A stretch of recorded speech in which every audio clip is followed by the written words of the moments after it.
सोचे कि परमेश्वर मुझे ये चीज इसलिए नहीं देना चाहता, कहीं मैं इसके आकर्षण में ना फंस जाऊं, इसकी आसक्ति में ना फंस जाऊं।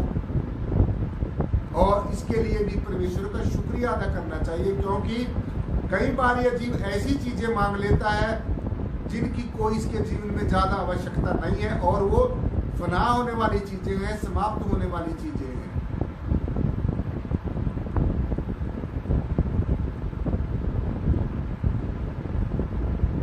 तो इसलिए साथ संगत जी, जो जैसी जिसकी वृत्ति होती है,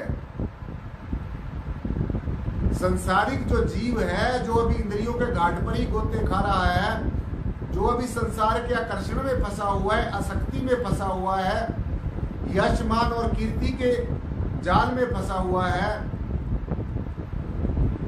और जो बाहरमुखी जो लौकिक शब्द हैं, इनके शब्दों के मकड़ जाल में फंसा हुआ है, तो वो वैसे ही जीवन में खुश है। और जो सदगुरु का प्यारा है, जो ब्रह्म को जानने वाला है, परमेश्वर को जानने वाला है, पहचानने वाला है, वो साथ संगत जी फिर परमेश्वर की रजा में रहता है, सदगुरु की रजा में रहता है। जैसे एक बार क्या हुआ, जो मछली पकड़ने वाले हैं, मछली पकड़ने वाले मछियारे होते हैं, उन्होंने कुछ मछलियां इकट्ठी कर ली, पकड़ ली तालाब से, और जिस समय वो मछलियों को लेकर अपने घर जा रहे थे, तो रास्ते में क्या होता है कि अचानक एक तूफान आ जाता है, बरसात होनी शुरू हो जाती है। तो जितने भी वो मछुआरे हैं, मछली को पकड़ने वाले हैं, अपनी मछलियों को साथ में लेकर एक आश्रम, रास्ते में एक आश्रम पड़ता है, और वो आश्रम श्रीनाथ जी ने शासक जी बहुत फूल वगैरह लगाकर उसकी बड़ी सज्जो साज करके उसको बहुत ही सजाया हुआ था। चारों तरफ से फूलों की खुशबू आती थी। तो जो मछली पकड़ने वाले मछुआरे थे, उन्होंने जाकर संत जी से कहा, नाथ जी से कहा कि ये संत जी, क्या हम आपके यहाँ आश्रम में कुछ समय बिता सकते हैं जब तक बारिश हो रही है? तो संत जी ने कहा, बिल्कुल, क्यों नहीं, आश्रम तो आश्रय के लिए ही होता है। तो बरसात होते होते होते होते इतनी सासंग जी मूसलाधार बरसात होनी शुरू हो जाती है कि रात हो जाती है, और रात को भी बरसात लगातार हो रही है। तो मछुआरे जो हैं वो वहीं पर ही आश्रम में ही सासंग जी अपनी रात बिताने के लिए ठहर गए। तो रात को क्या होता है, उन सारे मछुआरों को नींद नहीं आई। उन्होंने अपनी मछलियां थोड़ी दूर रख दी और वो सोने लगे, तो उनको उन फूलों की सुगंध में नींद नहीं आई। सारी रात वो टहल टकोरी ही करते रहे, कभी बाहर जाते आश्रम के, कभी घूमते, कभी कुछ कभी कुछ। तो संत जी ने पूछा, नाथ जी ने पूछा कि भाई क्या बात है, आप लोग आराम क्यों नहीं फरमा रहे, आप लोग सो क्यों नहीं जाते, इतनी रात हो गई है? तो उन्हें मछली पकड़ने वाले मछुआरों ने कहा कि हे संत जी, हमें नींद नहीं आ रही, हम अपनी मछलियां उठाकर अपने नजदीक रख ले। तो संत जी ने कहा, भाई आपकी मर्जी है, जैसे आपने करना है करो। तो मछुआरों ने क्या किया, जो मछलियां थी वो अपने सिरहाने रख ली, अपने पास रख ली, और जब उन मछुआरों को उन मछलियों वाली गंध आनी शुरू हुई, क्योंकि वो हर सब उसी वातावरण में रहते थे, चारों तरफ मछलियां होती थी, उनकी गंध आती रहती थी, और वो सोचते थे बस ये गंध ही सब कुछ है, इससे अलग और कुछ नहीं है। तो जब उनको मछलियों की वो गंध आनी शुरू हुई साथ संगत जी, वो गहरी निद्रा में सो गए, गहरी नींद में सो गए। तो कहने का सीधा सीधा मतलब ये है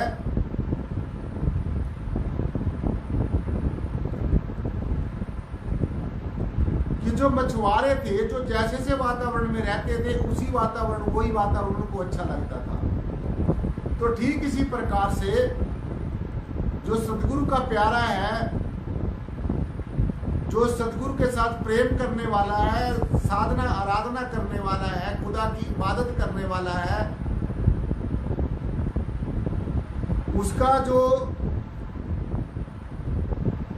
उसको जो सुकून मिलेगा, उसको जो शांति मिलेगी, वो परमेश्वर की बंदगी में ही मिलेगी, संतों महात्माओं के सत्संग में ही मिलेगी, क्योंकि उसका वो एक आदत बन चुकी है। और जो इसको छोड़ के इसके अलावा जो संसारिक जीव है, जो संसार के अंदर रत है, जो विषय विकारों में लंपट है, जो अभी इंद्रियों के घाट पर ही गोते खा रहा है, जो आंखों के नीचे नीचे के पिंड के अंदर इसी आधार पर ही जीवन जी रहा है, जो अपने आप को मात्र शरीर ही समझ रहा है और इस शरीर को सजाने में, बनावट करने में, इसको तरह तरह के व्यंजन खिलाने में और सो जाने में बस वो ये सोचता है कि यही जीवन है, इससे आगे कुछ नहीं है। तो ऐसा जो जीव है, ऐसा जो संसारी जीव है, जो संसार के आकर्षण में फंसा हुआ है, आसक्ति में फंसा हुआ है, विषय विकारों में फंसा हुआ है, शब्दों के मकड़ जाल में फंसा हुआ है, तो उसको साध संगत जी अच्छा संसारिक जीव नहीं लगेगा। ऐसा जो जीव है, ऐसा जो संसारिक जीव है, वो हमेशा संतों महापुरुषों का विरोध करेगा, मांस और मदिरा में हमेशा रत रहेगा, दूसरों की निंदा करना, ईर्ष्या करना, विरोध करना, तर्क वितर्क करना, निरर्थक बहसबाजी करनी, अपने आप को श्रेष्ठ समझना, दूसरे को नीचा दिखाना, ऐसी प्रवृत्ति ऐसे जीव की हमेशा रहेगी और वो सोचता है कि यही बस जीवन है। तो जैसी संगत होती है वैसी ही रंगत हो जाती है। जैसा जीव देखता है वैसा ही सोचता है और जैसा सोचता है वही उसकी सोचने की आदत बन जाती है और जैसी उसकी आदत बन जाती है वैसे उसका जीवन बन जाता है।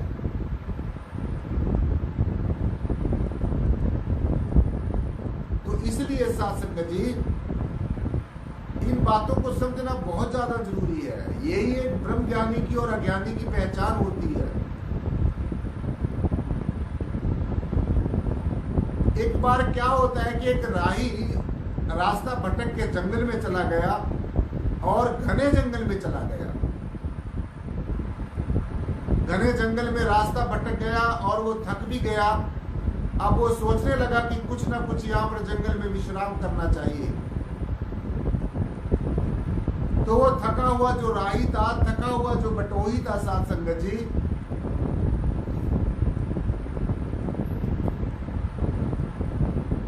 वो सोचने लगा कि यहीं पर ही आराम करना चाहिए। तो वो आराम फरमाने लगा। तो तुरंत उसके मन में ये इच्छा हुई कि क्यों ना यहाँ पर कोई अच्छा सा बिछोना मुझे मिल जाए ताकि मैं आराम कर सकूं। सो साध संगत जिसको परमेश्वर ने अपनी ऐसी माया रचाई कि उसको एक अच्छा सा बिछोना दे दिया। तो उस बिछोने के ऊपर वो आराम फरमाने लगा। उसके बाद में उसको इच्छा हुई कि क्यों ना, हे परमेश्वर, हे प्रभु, मैं थका हुआ हूं, यहाँ पर मेरा कोई साधन नहीं है और तू सर्वव्यापक है, तू सबकी सुनता है, मेरे लिए कोई अच्छे से खाने पीने के लिए कोई अच्छे व्यंजन भेज दे। तो उसके ऊपर परमेश्वर ने ऐसी कृपा की, उसके पास तरह तरह के स्वादिष्ट साध संगत जी व्यंजन भी आ गए। तो ऐसे ही एक इच्छा के बाद में दूसरी इच्छा, दूसरी के बाद में तीसरी इच्छा, इच्छाओं का उस राही के दिलो दिमाग में एक अंबार लग गया। और जो जो भी वो इच्छा करता रहा साध संगत जी, वो इसकी इच्छा पूरी होती रही। क्योंकि परमेश्वर, जैसे मैंने बताया कि एक कल्प तरु है, कल्प वृक्ष है, जो प्रेम की भावनाओं से युक्त होकर आर्त भाव से गुहार लगाता है उसे जरूर मिल जाता है। लेकिन ध्यान ये रखना है कि परमेश्वर से, सदगुरु से मांगते हुए हम क्या मांग रहे हैं। ऐसी चीज ना मांगो जो चीज समाप्त होने वाली है। सदगुरु से सदगुरु को ही मांगो, परमेश्वर से परमेश्वर को ही मांगो, दातार से दातार को मांगो, दातार की दातों को ना मांगो।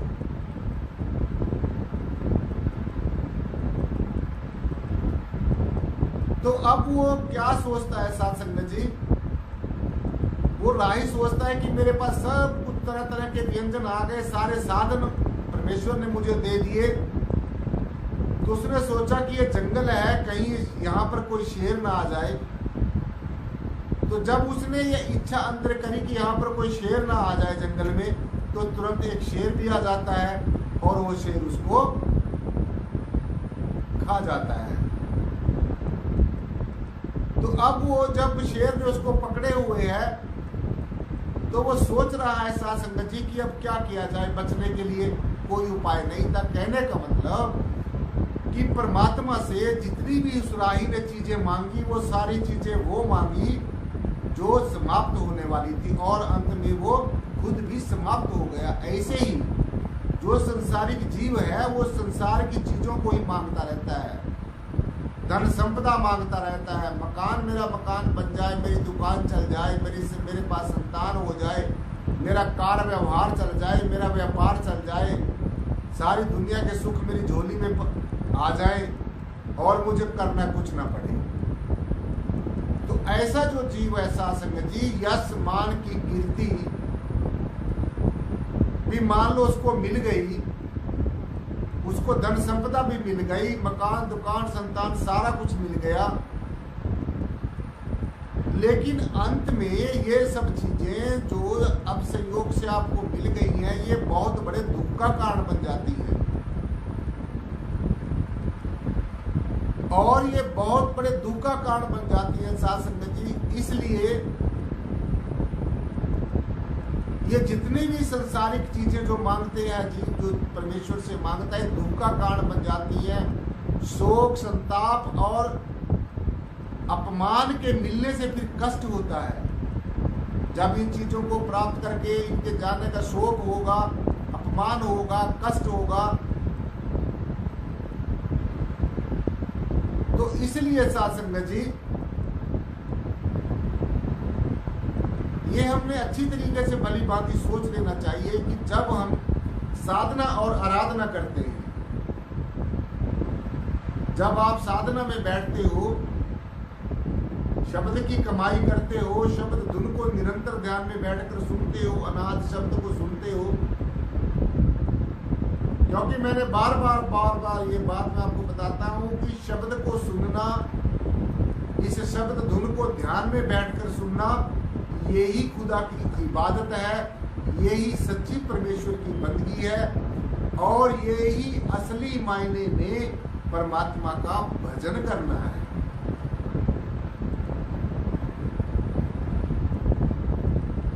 ध्यान में बैठकर इस शब्द धुन को निरंतर सुनना, आज्ञा चक्र में ध्यान करना,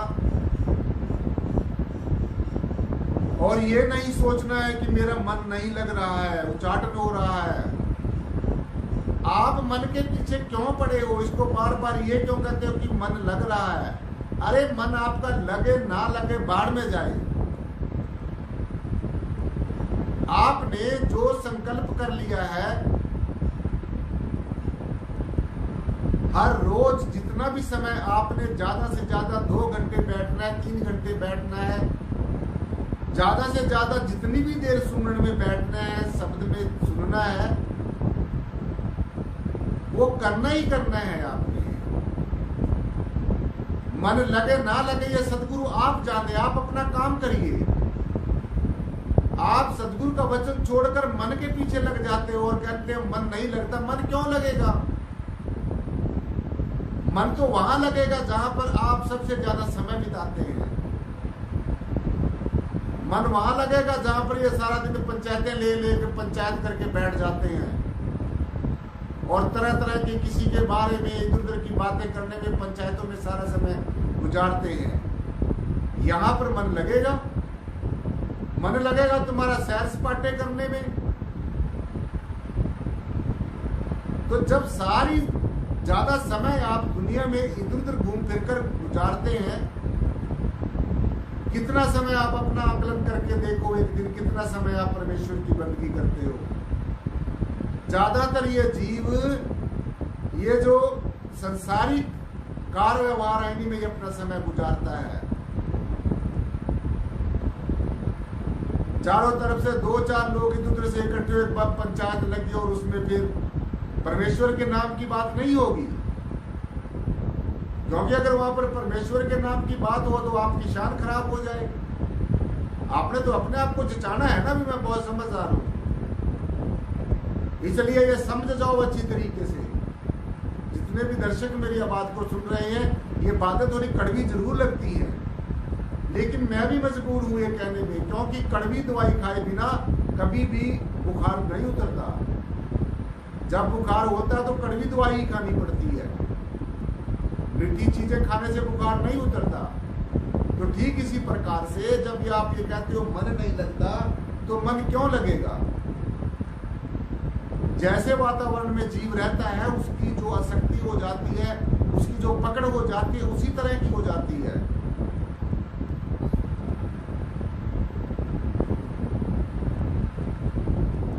ज्यादा किसी से दरियाफ्त करने की जरूरत नहीं है, ज्यादा किसी से कन्फर्म करने की जरूरत नहीं है, पूछने ताछने की जरूरत नहीं है।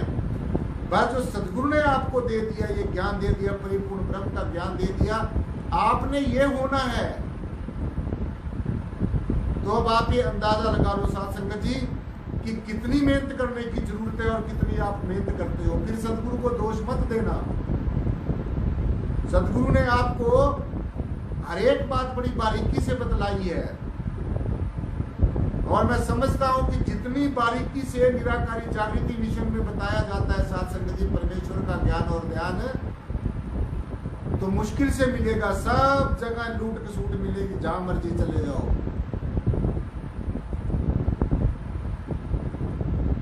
तो जैसे वातावरण में जीव रहता है साध संगत जी, वैसे ही उसकी दशा बन जाती है। संसारी जीव की भी यही दशा है कि विषयों में, विकारों में, रिश्ते नाते के मोह पास में बस उसी को ही जीवन समझ रहा है। वाह में लूटने के लिए पता नहीं क्या क्या प्रपंच करता है। ये सदगुरु की बात नहीं मानेगा।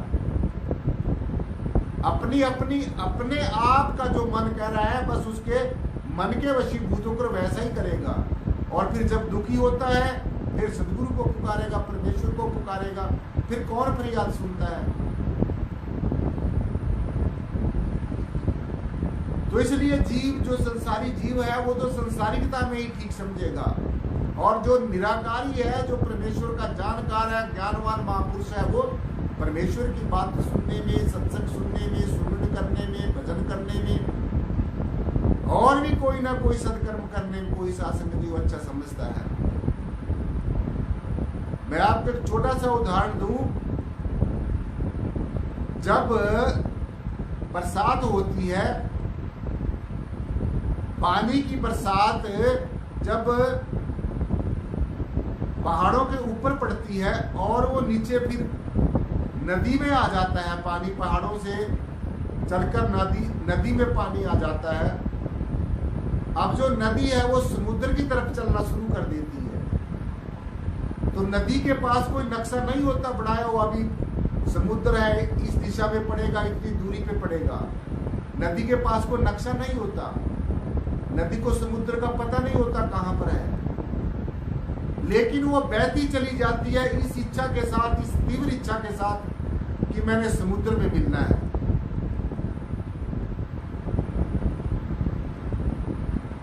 तो जब वो अपनी यात्रा शुरू करती है और ये दृढ़ संकल्प कर लेती है कि मैंने समुद्र में मिलना है, कुछ भी हो जाए,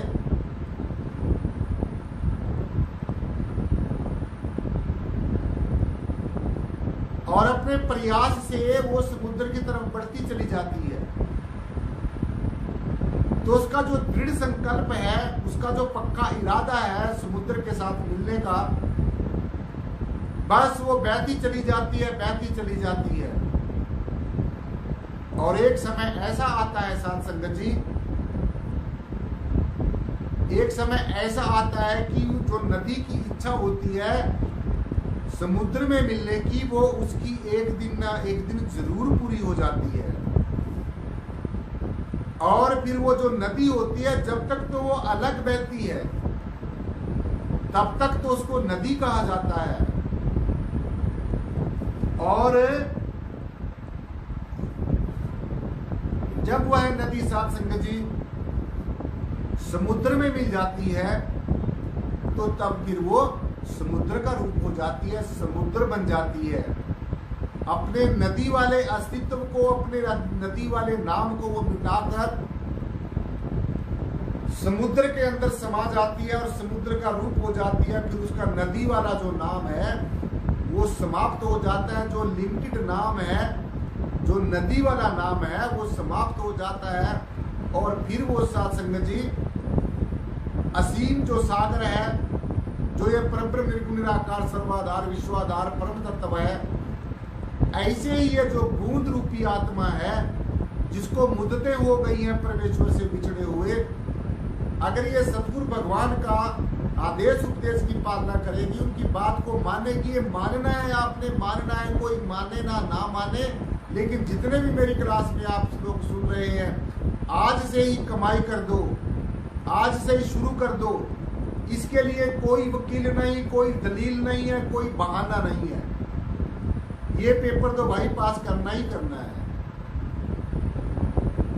इसके लिए पूरा प्रयास करना है, पूरी मेहनत करनी है और पूरी जद्दोजहद के साथ, मेहनत के साथ जीते जी जैसे नदी समुद्र में मिलकर एक रूप हो गई, ऐसे ही आपने भी साध संगत जी जीते जी परमेश्वर के साथ साधना करके, आराधना करके, सदगुरु भगवान के प्रति समर्पित होकर, मन से, वचन से, कर्म से शरणागत होकर, नित्य प्रति शब्द की कमाई करते हुए, नाम की कमाई करते हुए, ज्ञान की कमाई करते हुए, आराधना और साधना करते हुए अपने लक्ष्य तक पहुंचना है, अपने मंजिल मकसूदा तक पहुंचना है।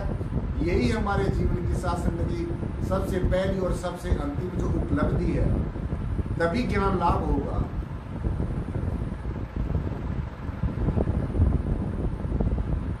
और जीते जी परमेश्वर हमें स्वीकार कर लेगा और आप परमेश्वर को स्वीकार कर लोगे, तो एक दूसरे को जब स्वीकार कर लोगे तो एक दूसरे के हो जाओगे। हमेशा हमेशा के लिए अपना वजूद मटाकर, जैसे नदी अपना वजूद मटाकर समुद्र के साथ एक रूप हो जाती है, ऐसे ही हमने भी कुछ बनना नहीं है। अगर कुछ बनना शुरू करोगे तो वहीं से सूक्ष्म रूप से अहंकार होना शुरू हो जाएगा। क्योंकि जो बनता है वो बिगड़ता है, जो बनता है वो टूटता है। इसलिए कुछ बनने की कोशिश ना करो, अपने आप को सिर्फ और सिर्फ आत्मा समझो, परमेश्वर का अंश समझो और नित्य प्रति अपने जीवन को साधना आराधना करके परमेश्वर के साथ जीते जी एक रूप को अपने जीवन को धन्य करना है, तो हमारे जीवन का कल्याण हो जाएगा, जीवन आनंदमय हो जाएगा, मोक्ष और मुक्ति के अधिकारी हो जाओगे, संसारिक सारे बंधनों से मुक्त हो जाओगे। ये हीरा सा जन्म सफल हो जाएगा। तो साध संगत जी इन्हीं शब्दों के साथ आज की जो ज्ञान चर्चा है वो यहीं पर संपन्न होती है। बोलने में कोई त्रुटि हो गई हो, आपके अंदर बैठे हो इस परमेश्वर के, इस परब्रह्म निराकार परमेश्वर के आगे यही प्रार्थना करता हूँ कि बोलने में सदगुरु ये परब्रह्म निराकार सर्वाधार विश्वाधार परम तथा अनेकों जो त्रुटियाँ हुई होगी, अनेकों गलतियाँ हुई होगी, तो उनके सब के लिए क्षमा याचना और सदगुरु भगवान के नाम का जय घोष, एक जयकारा। जो बोले तिस बलिहार परम पूजनीय सदगुरु शहंशाह बूटा सिंह जी महाराज की जय। जो बोले तिस बलिहार परम पूजनीय सदगुरुदेव बूटा सिंह जी महाराज की जय। जो बोले तिस बलिहार परम पूजनीय सदगुरुदेव मेहताब सिंह जी महाराज की जय। जो बोले तिस बलिहार परम पूजनीय सदगुरुदेव लक्ष्मण सिंह जी महाराज की जय। जो बोले तिस बलिहार परम पूजनीय सदगुरुदेव प्रियतम नाथ जी महाराज की जय। जो बोले तिस बलिहार सर्व संत समाज की जय हो। सासंग जी बड़े प्यार और सत्कार के साथ बोलना जी। धन निराकार जी।